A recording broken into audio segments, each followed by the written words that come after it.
नया नियम का तीसरी पुस्तक है, लूका की पुस्तक 19 अध्याय,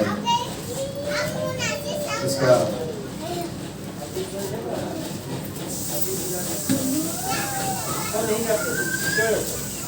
19 अध्याय, इसकी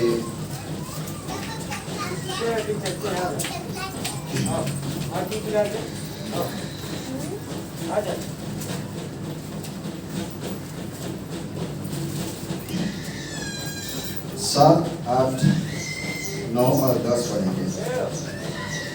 लूका का 19, इसका 7 से लेकर 10 तक पढ़ेंगे।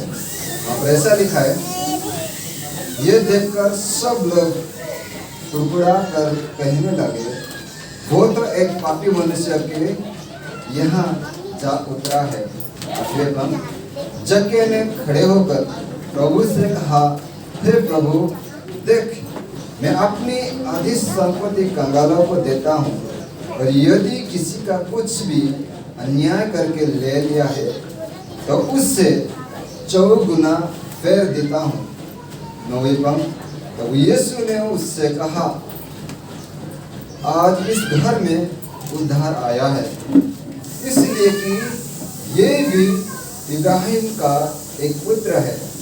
10वें पंक्ति, क्योंकि मनुष्य का पुत्र खोए हुओं को ढूंढने और उनका उद्धार करने आया है। परमेश्वर का स्तुति हो।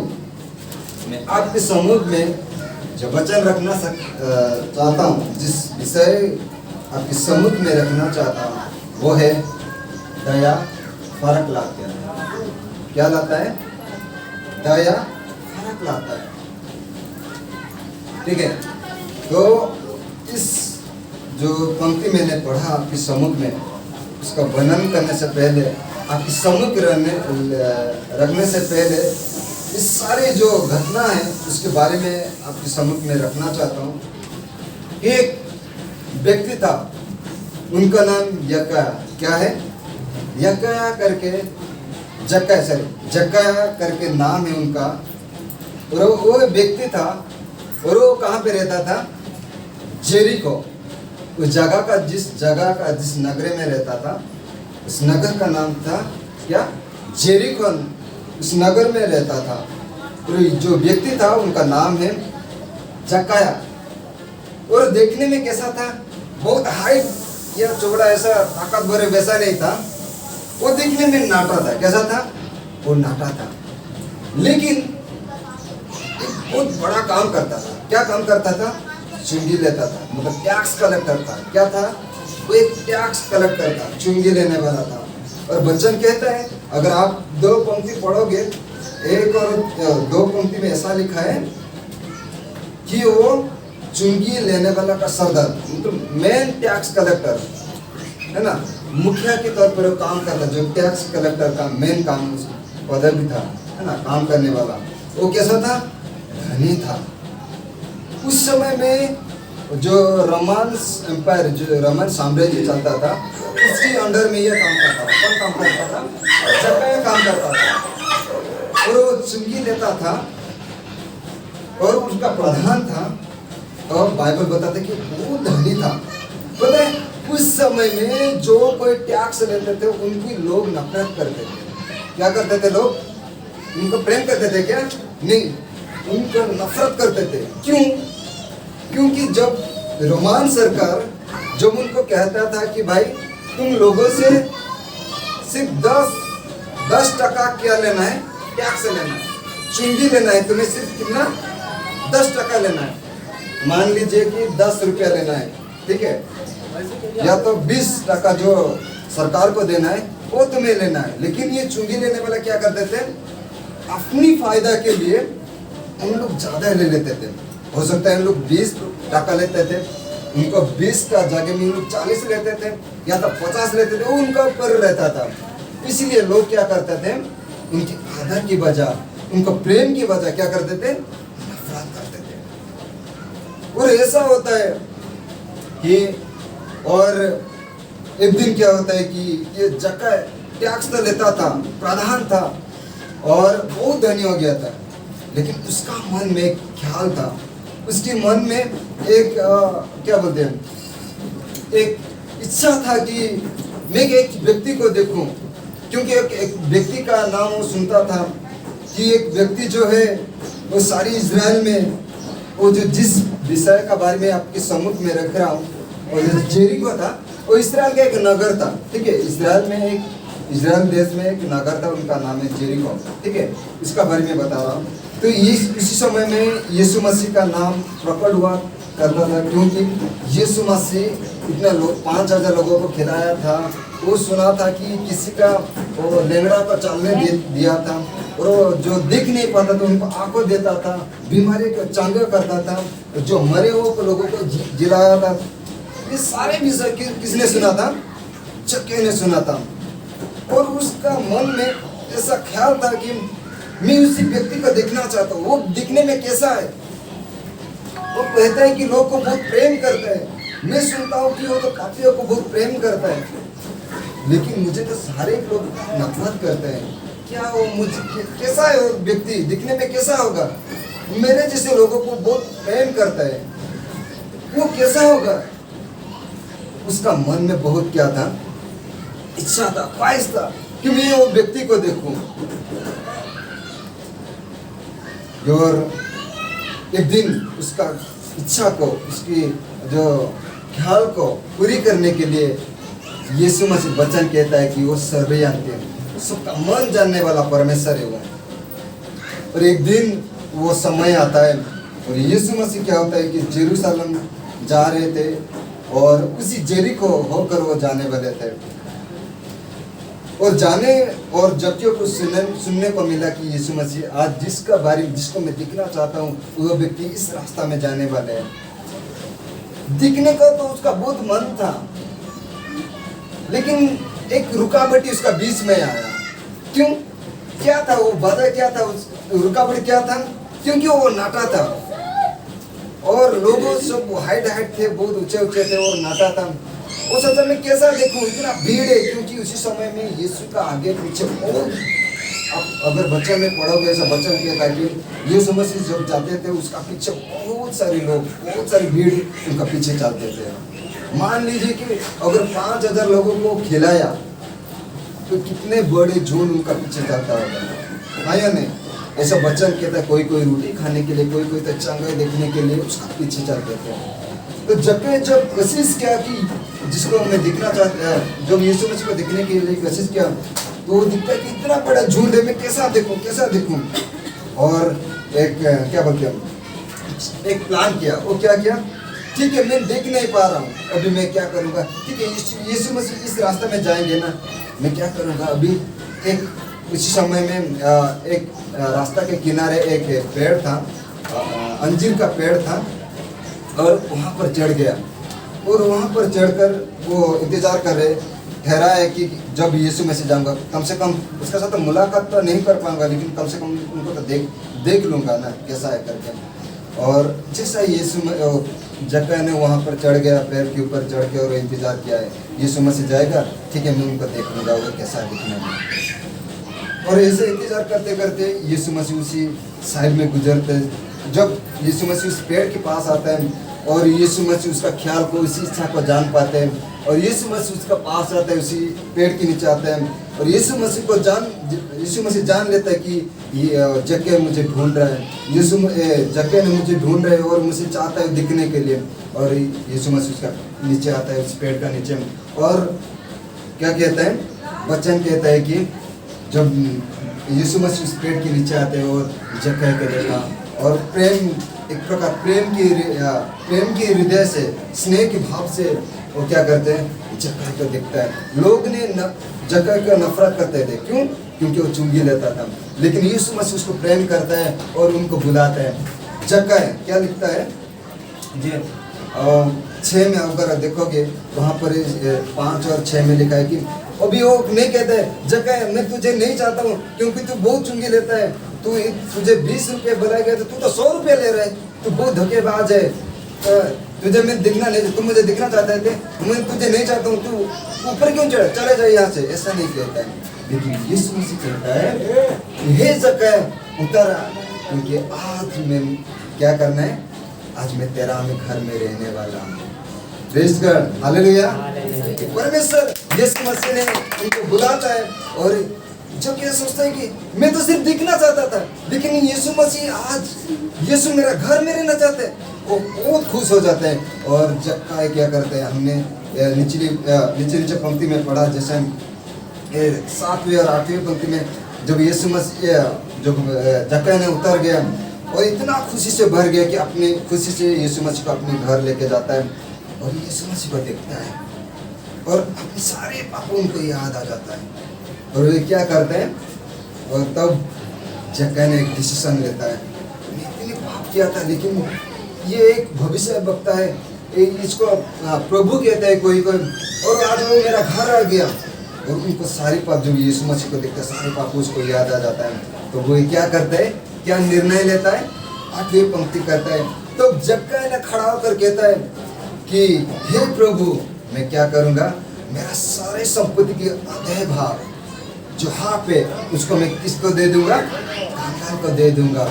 और किसी को अगर किसी का पास से अगर अन्याय से कुछ लेके आया हो, मैं क्या करूंगा, उसको 4 गुना उसको दे दूंगा। अगर मैं 10 रुपया लेके आया हूँ, मैं कितना दे दूंगा उसको, 40 रुपया दे दूंगा। अब यीशु मसीह ने एक बात कहता है कि आज इस घर में क्या आया है, उद्धार आया है। कितनी अद्भुत बात है, दया फर्क लाता है। यीशु मसीह ने जब कह के दया किया, मैं आपको सम्मुख में 3 कैरेक्टर बोलना चाहता हूँ। पहला है नगरी के बारे में बताना चाहता हूँ। कौन सी नगरी था, जेरिको। और एक चीज बताऊंगा, सेकंड चीज और जक्का के बारे में कहना चाहता हूँ। तीसरी जो चीज है, यीशु मसीह के बारे में कहना चाहता हूँ, थोड़ी समय के बारे में, ठीक है। सबसे पहला चीज जेरिको। अगर आप जेरिको का इतिहास बाइबल में पढ़ोगे तो जोशुआ पुस्तक में लिखा है। कहाँ है, जोशुआ, यहोशुआ हिंदी में कहते हैं उसको। यहोशुआ की पुस्तक में अगर आप पढ़ोगे, जब इस्राएल लोग ने उनकी प्रॉमिस लैंड, जो वायदा के देश में कानान जो था, वहाँ में प्रवेश करते समय पहला जिस नगर को उनको प्रवेश करना था, वो था जेरिको था। उन लोग जर्दन पे उनको जो क्या बोलते हैं, प्रॉमिस लैंड, यानी कि वायदा के देश में जाने से पहले उनको जर्दन पार करके उस वायदा के देश में प्रवेश करना था। लेकिन वायदा को देश को प्रवेश करने से पहले सबसे बड़े उनकी के लिए एक चुनौती था, वो था जेरिको नगर। कौन सी नगर था, जेरिको नगर। पता है, वो जेरिको नगर इतना शक्तिशाली, इतना मजबूत था, शक्तिशाली नहीं, इतना मजबूत था कि उनकी जो शत्रु थे कभी भी वहाँ पे घुस नहीं पाते थे। क्योंकि कहा जाता है, अब जितने लोग पढ़े होंगे उनको ये मालूम होगा, ग्रेट वॉल करके, चाइना का ग्रेट वॉल, पता है कितने लोगों को पता है? ग्रेट वॉल, जो बड़ी वॉल चाइना का, पता है ग्रेट वॉल कहा जाता है, सबसे बड़े जो दीवार जो कहा जाता है। वैसे ही कहा जाता है कि जेरिको का जो दीवार था, वहाँ पे 12 घड़े एक साथ में चल सकते थे, इतना बड़ा था वो, बहुत बड़ा था वो। इसीलिए कभी भी शत्रु उस नगर में प्रवेश नहीं कर पाते थे। इसलिए इस्राएल लोगों के लिए वो चुनौती था। और लेकिन परमेश्वर ने उनके लिए उसी नगर को विजय दिया। कहने का मतलब एक चुनौती था, और इस्राएल की सम्मुख में वो जेरिको के लोग, तो जेरिको उनके लिए एक बाधा, या तो एक क्या बोलते हैं, एक चुनौती था, है ना। वो इस्राएल को आने नहीं देता था। और बाद में दिखता है कि परमेश्वर उनको क्या दिया, विजय दिया उस जेरिको को। जब यहोशू ने उसको ऊपर विजय प्राप्त किया, परमेश्वर के द्वारा उनको विजय किया और उसको नाश कर दिया, पूरी नाश कर दिया। और यहोशू का 6 में अगर पढ़ोगे, यहोशू कहता है और श्राप देता है, नाश करने के बाद ऐसा श्राप देता है कि जो कोई पूरा नाश कर देता है, उसी नगर को पूरा नाश कर देता है। और नाश करने के बाद यहोशू कहता है कि जो कोई इस नगर को पुनर्निर्माण करेगा, दोबारा गठन करेगा, उसके नीम कैसा, जब वो नीम को बैठाएगा, उसी समय उसका बड़े बेटा, पहलूटा जो बेटा है, पुत्र क्या होगा, मर जाएगा। और उनका जो पूरी पूरी तैयार जो जब बनाएगा, पूरी निर्माण किसका साथ करेगा? उसके छोटे बेटे का साथ पूरी निर्माण कर पाएगा। ये कब की भविष्यवाणी था? 1300 साल का था भविष्यवाणी। और 5 साल का बाद एक व्यक्ति आता है। अगर आप पढ़ोगे पहला राजा का 16:34 में लिखा है कि एक व्यक्ति आता है, 500 साल का बाद एक व्यक्ति आता है, उसका नाम बुएल करके एक व्यक्ति आता है। वो क्या करता है? जेरिको को और एक बार पुनर्निर्माण करने के लिए वो ख्याल रखता है। उसका जैसे भविष्यवाणी किया था, यानी कि यहोशू जैसे कहा था कि अपनी पहलुटा बेटी यानी पहला पुत्र का साथ उसका नींव डालेगा, वैसे ही जब वो उसके नींव डालते हुए समय क्या होता है? उसका पहला बेटा मर जाता है। फिर उसका जब पूरी तरह से उसका पुनर्गठन करते समय उसका क्या हो गया? उसका छोटा बेटा मर जाता है। यानी कहने का मतलब ये जेरिको एक श्रापित नगर था। कौन सी नगर था? एक आशीर्वाद का नगर नहीं था, क्योंकि वो परमेश्वर के लोगों का विरोध में गया था, परमेश्वर का खिलाफ गया था। उस सारे नगर का लोग जो थे, उनकी राजा, उनके लोगों जो थे, उन लोग सारे लोगों ने, उस सारी राजा और सारे राजा और उनकी सारे जितने लोग होते वो परमेश्वर का विरोध में गया था, जिनके द्वारा उनको ऊपर क्या आया था? श्राप आया था। पता है, आज भी संसार एक जेरिको की समान है।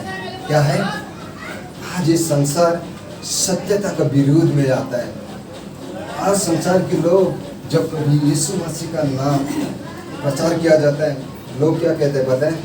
हमें ज़रूरत नहीं है, हमें भोग विलास की ज़रूरत है ना। हमें संसार जैसा जाता है, जैसे झूठ में चलता है, जैसे पाप की रास्ता में चलता है, वैसे ही हमें जीने दो, हमें वैसे ही चलने दो जैसे संसार चाहता है। वैसे ही जैसा जेरिको की लोग ने अपने मन का कठिन किया था, वैसे लोग आज क्या करते हैं? संसार में जीने के लिए चाहते हैं। वो अपने हृदय का कठिन करते हैं। वो चाहते हैं कि वो यीशु मसीह को अपने हृदय में, अपने दिलों में उन लोग लाने के लिए तैयार नहीं है। लेकिन परमेश्वर चाहता है कि हमें परमेश्वर की आवाज़ सुने, उनकी लोगों का पास का साथ संगति बनाए रखे, है ना। परमेश्वर चाहता है, परमेश्वर हमें चाहता है, हमें चुना है। संसार के लोग वैसे नहीं चाहते। पता है, जेरिको में एक व्यक्ति था, एक औरत था, उनका नाम क्या था? रेहाब करके एक व्यक्ति था। सारे लोग ने इस्राएल लोग के प्रति खिलाफ थे, परमेश्वर का लोगों का खिलाफ थे। लेकिन उनमें से एक व्यक्ति था, उनका नाम, एक औरत था, उनका नाम रेहाब करके एक औरत था। वो क्या करता है? इस्राएल लोग को क्या करता है? आश्रय देता है, और जिसके वजह से उनकी फैमिली क्या आता है? उधार में आते हैं। पूरी जेरिको जब नाश हो जाता है, पूरी जेरिको के लोग जब मरा जाता है, उनमें से एक परिवार जो राहाब था, उनकी राहाब और उनके परिवार के आते हैं, उधार में आते हैं। उसी तरह इस सारे संसार जब परमेश्वर का विरोध में जाते हैं, और जो कोई लोग परमेश्वर का आवाज़ सुनता है, परमेश्वर का आवाज़ को सुन के उनको वचन को अपने जीवन में देता है, वो उधार में आता है। दूसरे जो कैरेक्टर में आपकी सम्मुख में रखना चाहता हूँ, वो है जक्कई के बारे में कहना चाहता हूँ। देखो, ठीक है, जेरिको बन गया, फिर लोग उसमें बसवास करने लगे, रहने लगे। फिर धीरे धीरे एक व्यक्ति आता है जिसका नाम क्या है? जक्कई करके। जक्कई जो था व्यक्ति, वो क्या हुआ था कि संसार जैसे चलता था वैसे ही वो चलता था। लेकिन जब यीशु मसीह का बारे में वो सुनता है, तब उसका मन में एक ख्याल आता है कि मैं यीशु मसीह को देखना चाहता हूँ। जो वो निर्णय लेता है, वो वैसा ही नहीं सोचता है कि चलो लोग मुझे नफरत करते हैं, मैं क्यों भविष्य वक्ता को देखूंगा। वो वैसे नहीं सोचता है, लेकिन उसका मन में ये ख्याल था कि मैं यीशु मसीह को देखूं। जब वो निर्णय लेता है, तो यीशु मसीह उसको पास आता है। यीशु मसीह वचन कहता है, मेरे साथ में यीशु परमेश्वर का कुछ चरित्र के बारे में मैं आपके सम्मुख में रखना चाहता हूँ। मेरे साथ आप देख सकते हैं निर्गमन की पुस्तक, उसका 34 अध्याय 5 से 7 तक। वहाँ में परमेश्वर का नाम लिखा, परमेश्वर का स्वभाव का बारे में लिखा है कि परमेश्वर का स्वभाव क्या है। निर्गमन आप देख सकते हैं पुराने नियम का सेकंड पुस्तक, निर्गमन 34 का 5 से लेकर 7। वहाँ पर ऐसा लिखा है, तो यहोवा ने बादलों में उतर के उसकी संग वहाँ खड़ा होकर यहोवा का नाम प्रचार किया, और यहोवा उसके सामने होकर यूं प्रचार करता हुआ चला कि यहोवा ईश्वर दयालु और अनुग्रहकारी, कोप करने में धीरजवंत और अति करुणामय और सत्य, हजारों पीढ़ियों तक निरंतर करुणा करने वाला, अधर्म और अपराध और पाप का क्षमा करने वाला है, परंतु दोषी को वो किसी प्रकार निर्दोष ना ठहरेगा। वो पितरों के अधर्म का दंड उनकी बेटों वरन पोतों और परपोतों की भी देने वाला है। देखिए, मैं इसमें 6 पंक्ति आपके सम्मुख में रखना चाहता हूँ। परमेश्वर का कैरेक्टर क्या है, परमेश्वर क्या कहता है। यहोवा ईश्वर कैसा है, दयालु है। परमेश्वर का बहुत सारे कैरेक्टर है। आप अगर आप पढ़ोगे ना, SOD करके एक सब्जेक्ट है, सर्वे ऑफ डॉक्ट्रिन, यानी कि परमेश्वर का स्वभाव का बारे, परमेश्वर का बारे में कहता है। इसी सब्जेक्ट जो विषय कहता है कि 27 मेन कैरेक्टर है परमेश्वर का स्वभाव का बारे में बताता है। लेकिन यहाँ पर जो मेन एक परमेश्वर का जो स्वभाव यहाँ पर जो लिखा गया, पहला जो चीज है वो परमेश्वर कैसा है, परमेश्वर कैसा है, हमारा दयालु। संसार में बहुत सारे लोग किसी और को मानते हैं, लेकिन पता है लोग यहाँ पर जो लोग आए हैं, ऐसा कहते हैं कि लोग पापियों को नाश करने और धर्मियों को उद्धार करने के लिए आया थे। लोग ऐसा कहते हैं, हाँ या नहीं। बहुत सारे महान पुरुष लोग यहाँ पर आए थे, लेकिन हमारे यीशु मसीह जो कहता है वो दयालु था। कैसा था वो, दयालु था। वचन कहता है कि वो धर्मी को नहीं, लेकिन वो पापी को बुलाने के लिए आया था। किसको बुलाने के लिए आया था, पापियों को बुलाने आया था। क्योंकि वो दयालु परमेश्वर है, वो दया से भरा हुआ है। क्योंकि वो धर्मी को दिखने नहीं आया था, उनको जरूरत था पापियों के लिए, पापी को उनकी जरूरत था और वो पापियों को जरूरत था, है ना। हमारा परमेश्वर महान है। क्योंकि अगर आप पढ़ोगे लूका पुस्तक उसका 15 का 7 में कहता है कि वो पापियों को बुलाने आया है। अगर वहाँ पे पढ़ोगे वहाँ पे ऐसा लिखा है कि वो एक ही 100 धर्मियों के बदले में वो एक ही पापी जो मन फिराते हैं वो उनको चाहते हैं, जो मन फिराता है। यहाँ पर हम देखते हैं कि जब जक्कई ने मन फिराने के लिए क्या हुआ, डिसीजन ले लिया, तो वहाँ पर क्या होता है, उद्धार प्रकट होता है ना। परमेश्वर हमारा दयालु है। दूसरा जो चीज है वो अनुग्रहकारी। क्या है परमेश्वर, हमारा अनुग्रहकारी। अनुग्रह का मतलब क्या है पता है, जो मुझे प्राप्त करना नहीं चाहिए था वो मुझे मिलता है, जो मुझे मिलना नहीं चाहिए था वो मुझे मिल रहा है। यानी कि कहने का मतलब मेरा कोई अधिकार नहीं था, मुझे स्वर्ग जाने का अधिकार नहीं था, लेकिन परमेश्वर मुझे वो दिया, मुझे वो अधिकार दिया। कैसा दिया, जब मैंने परमेश्वर को स्वीकारा, जब मैंने परमेश्वर का अपना सर पे स्वीकारा, अंगीकार किया, तब मुझे क्या किया परमेश्वर, वो अनुग्रह किया, मुझे पाप से क्षमा दिया और मुझे अपनी संतान ठहराया, वो अधिकार दिया, स्वर का अधिकार दिया। कितनी अद्भुत बात है, परमेश्वर अनुग्रह करे। मैं कितनी भी अच्छा काम करूं, मैं कभी भी अच्छा बन नहीं सकता। तो मेरे पाप के कारण मैं कभी भी अच्छा बन नहीं सकता, क्योंकि मेरा जीन में जो कहता है ना, मेरा डीएन में वो पाप भरा हुआ है।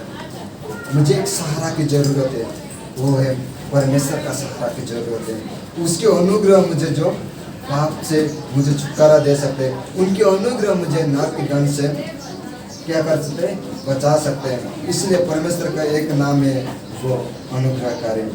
और एक चीज है, क्या लिखा है, परमेश्वर कब करने में धीरज धरते। परमेश्वर कभी भी गुस्सा नहीं करते। हाँ, गुस्सा करते हैं, क्योंकि जब पवित्रता का विरोध में जाते हैं तो परमेश्वर क्या करते हैं, कप करते हैं। नहीं तो परमेश्वर कभी भी कप नहीं करते। क्या पता नहीं, परमेश्वर आप उनको जब हम स्वीकारे, ठीक है, मैं परमेश्वर का संतान ठहरा गया, लेकिन क्या मैं परमेश्वर को धोखा नहीं देता हूँ? परमेश्वर को पता है मेरा अंदर पापी स्वभाव है, मैं हर समय परमेश्वर को धोखा दे सकता हूँ। लेकिन यहाँ पर लिखा है क्या है, परमेश्वर कप करने में धीरज बनते हैं।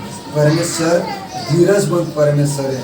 वो परमेश्वर का मालूम है कि मेरा बेटा हर समय गिरेगा, इसलिए वो अनुग्रह के साथ हमें, वो परमेश्वर क्या करते हैं, धीरज रखता है, धीरज रखता है। वो हमें समय देता है, अनुग्रह के साथ हमें समय देता है, ताकि हम क्या करें, परमेश्वर का दया को जाने, परमेश्वर का अनुग्रह का पहचाने, परमेश्वर का पवित्रता को जाने, परमेश्वर का पवित्र को पहचाने और उसकी स्वभाव में जिए। कितना अद्भुत बात है कि परमेश्वर हमें एक मौका दिया है।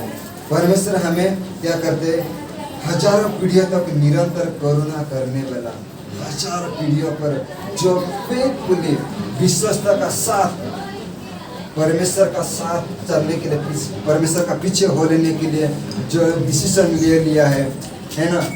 बाइबल कहता है कि निरंतर करुणा करने वाला परमेश्वर उनकी पीढ़ियों पर।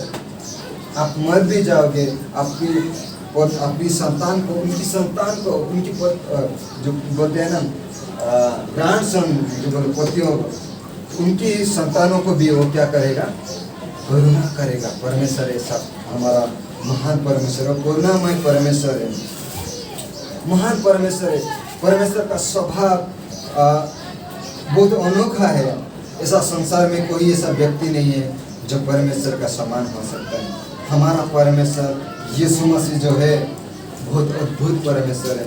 यहाँ पर हमें देखने को मिला कि दया कैसा फर्क लाता है। जैसे हमने पढ़ा कि जब जक्का ने 8वें पंक्ति में क्या किया, दया कैसा फर्क लाता है। देखो, जब एक व्यक्ति दिखता है, ठीक है, दिखना चाहा और डिसीजन लिया कि मैं दिखना चाहूँगा, और जक्का ने डिसीजन लिया कि क्या करूँगा, मैं यीशु मसीह को देखूँगा। और जब यीशु मसीह को देखा और यीशु मसीह ने क्या किया, उसको दया किया, और यीशु मसीह उनका घर गया।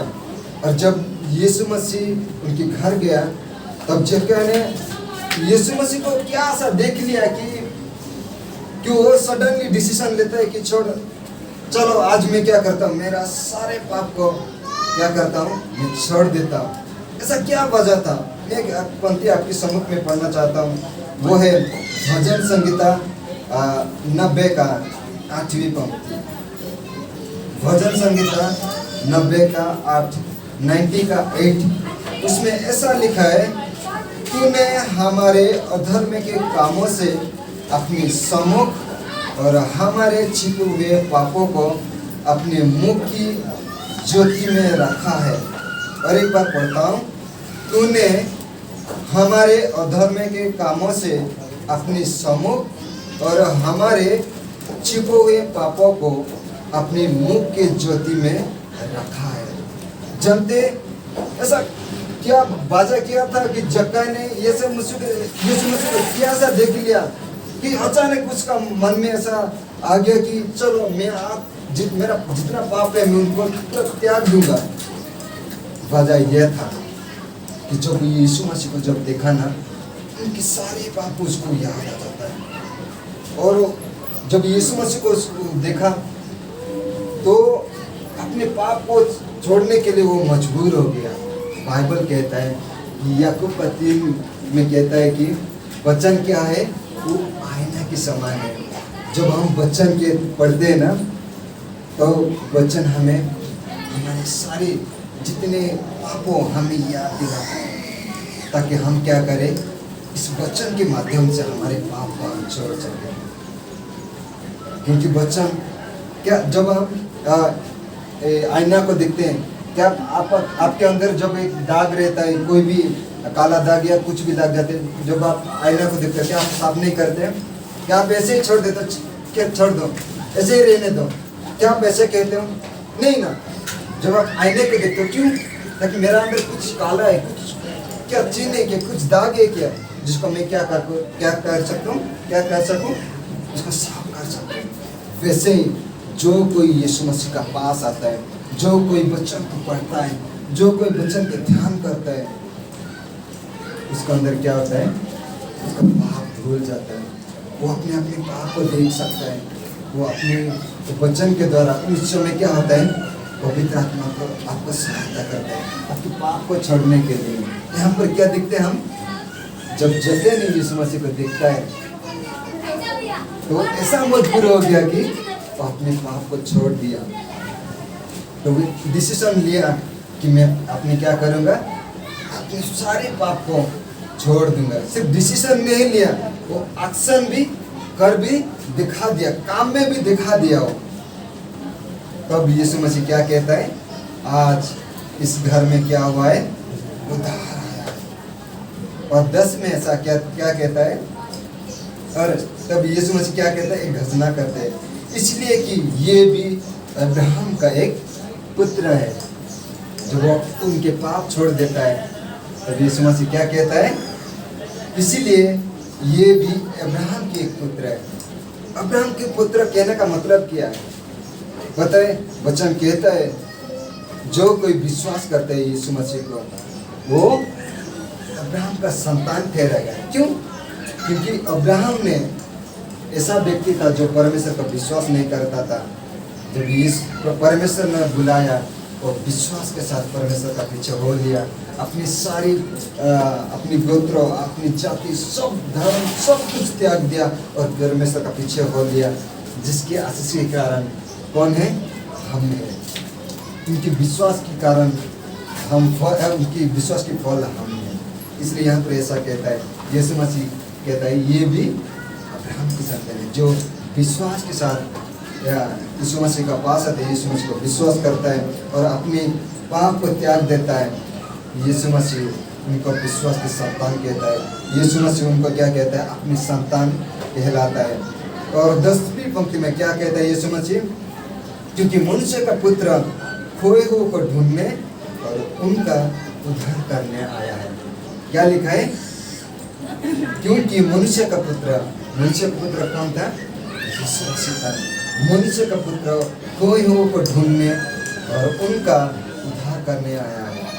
आज बहुत सारी समय से लोग विश्वास करते, बहुत सारे मुनि ऋषि, बहुत सारे बड़े बड़े लोग आए, है ना, क्या कहते हैं, महापुरुष आए, जो खोए हुए को ढूंढने ने उनको, वो धार्मिक लोगों को मिलने आए, उनको अपनी संगति, उनके साथ देने आए थे। लेकिन एक व्यक्ति, आज की 2000 साल पहले एक व्यक्ति आया था, उनका नाम यीशु मसीह है। वो आया था यहाँ पर, वचन कहता है कि क्योंकि मनुष्य का पुत्र किसको ढूंढने आया था?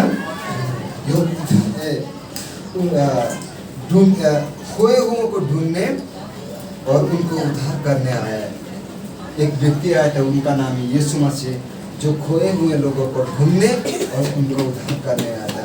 आज हम सभी के लिए, समग्र मानव जाति के लिए, सारे संसार के लिए एक ही गॉस्पेल, एक बड़ी चुनौती, बड़ी आह्वान, एक चुनौती हमारे लिए कलिंग है, बुलाहट है, ये है कि आज यीशु मसीह वो स्वर्ग में है, वो हमारे लिए बलिदान होकर तीसरे दिन जीवने के बाद आज वो स्वर्ग में है।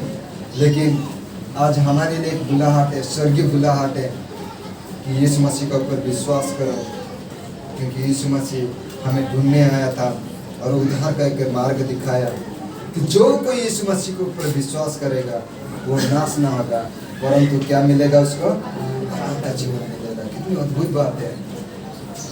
आज मैं आपके सम्मुख में आप सभी को एक चुनौती देना चाहता हूँ, एक संदेश देना चाहता हूँ कि यीशु मसीह एक ही व्यक्ति है जो हमें पाप से छुटकारा दे सकता है। आप सभी जानते हैं कि एक ही व्यक्ति जो हमें पाप से छुटकारा दे सकता है, वो यीशु मसीह। मैं अंतिम में ये आपके सम्मुख में प्रोत्साहित कर सकता, आपको प्रोत्साहन देना चाहता हूँ कि अगर जैसा उस दिन जक्कई ने किसी लोगों को दिखाने, किसी बातों को सुनाने, लोगों को बात को सुनाने, लेकिन उनका मन में एक डिसीजन लिया, चलो कि मैं आज यीशु मसीह को देखूंगा। और जब वो डिसीजन लेता है, यीशु मसीह उनका पास आता है। और जब यीशु मसीह उनका पास आता है और उनका पास क्या हो जाता है, भूल जाता है। इसी तरह जब हम यीशु मसीह को पास आते हैं तब क्या होता है कि हमें आसान से हमारे पाप को हम क्या सकते हैं, हम छोड़ सकते हैं। आज इस समय यहाँ पर जो कोई भी है और जो कोई इस वचन सुन रहा है, मैं उनको यही प्रोत्साहन करना चाहता हूँ, आप यीशु मसीह को पास आके एक बार चाक के देखो, क्या यीशु मसीह भलाई है या नहीं? क्या यीशु मसीह आपको पाप से छुटकारा दे सकता है या नहीं? सिर्फ आके देखो, अब कह सकते हो कि यीशु मसीह मैं आपको देखना चाहता हूँ, मैं आपको परखना चाहता हूँ, मैं आपको जानना चाहता हूँ। जब आप डिसीजन लेते हो, प्रभु यीशु मसीह आपका पास आएगा और आपको पास आके आपकी जो गंदी की चीजें, आपके अंदर जो पाप स्वभाव है, वो आपकी अंदर से जो चीज़ों को अपने ऊपर वो लेना चाहता है और आपको एक नया जीवन देना चाहता है। वो है पवित्र जीवन देना चाहता है। वो आपके अंदर वही स्वभाव देना चाहते हैं जैसा उनकी स्वभाव था, वो है वो पवित्र स्वभाव। उनकी चरित्र से बढ़ाना चाहता है। क्या आप डिसीजन लेना चाहते हैं? क्या आप वो निर्णय लेना चाहते हैं?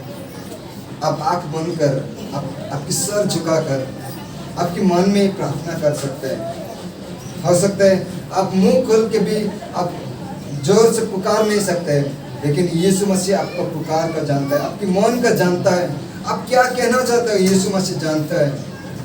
चाहे आप खोल कर भी आपके मन में कह सकते हैं, या तो आप आँख बंद कर सर झुकाकर सिर्फ ये बोल के देखो, यीशु मसीह मैं आपको विश्वास करता हूँ, मैं आपके पास आना चाहता हूँ और मैं अपना सारे पाप से आज़ाद होना चाहता हूँ।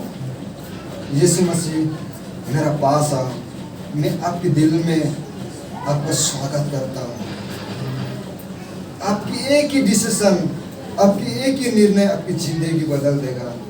मैं ये नहीं कहता हूँ, लेकिन जो वायदा वचन कहता है वो वायदा मैं आपके सम्मुख में रखता है। ये मेरा मन की ख्याल नहीं, मेरे मन की बात नहीं, मैं जो बात बता रहा हूँ वो वचन कहता है, वो यीशु मसीह कहता है। क्योंकि यीशु मसीह का वचन सत्य है, वो त्रिवार सत्य है। वचन कहता है कि सारे संसार की चीजों नाश हो जाएगा, लेकिन परंतु वचन का एक बिंदु भी कभी भी नाश नहीं होगा। यीशु का वचन सत्य है, यीशु मसीह का जो वायदा है वो सत्य है। एक बार परमेश्वर का पास आके देखो, चाक कर देखो परमेश्वर कितनी भली है, कितना भला है परमेश्वर। परमेश्वर आपकी अनंत जीवन देना चाहता है। मेरे प्रिय भाई और बहनों, मेरे प्रिय संतान, यीशु मसीह आपको बुला रहा है। क्या आप उनके पास आना चाहते हैं? एक छोटी सी प्रार्थना के साथ समाप्त करते हैं। आइए परमेश्वर का पास आइए, निर्णय ले लिए। वो निर्णय आपके जीवन को बदल देगा, आपकी अंदर वो ज्योति देगा, वो जो ज्योति हर समय चमकते रहेगा। जो ज्योति यीशु मसीह, वो ज्योति आपके अंदर, आपके जीवन में वो चमकेगा। आपके जीवन का द्वारा दूसरे लोगों को दिखेंगे। प्रभु यीशु मसीह, इस समय में आपकी महिमा करता हूँ, आपकी धन्यवाद करता हूँ, क्योंकि प्रभु आप इस समय, प्रभु आपके वचन, आपकी प्रभु वचन हम सभी को जो बांटा है, हमें जो दिया, इसलिए धन्यवाद करता हूँ। क्योंकि आज की 2000 साल पहले जो उद्धार की मार्ग की जो जरूरत था प्रभु, तो इस धरती पर आकर प्रभु वो मार्ग दिखाया, ताकि हम प्रभु आपके स्थान में, आपकी जगह में आपके साथ रहे। और हमेशा जहाँ पर तू रहना चाहता है, तू जहाँ पर रहता है, तू जहाँ पे हमें रखना चाहता है, आपकी संगति में, आपके साथ में रहना चाहता है, उस मार्ग को दिखाने के लिए इस धरती पर आया था।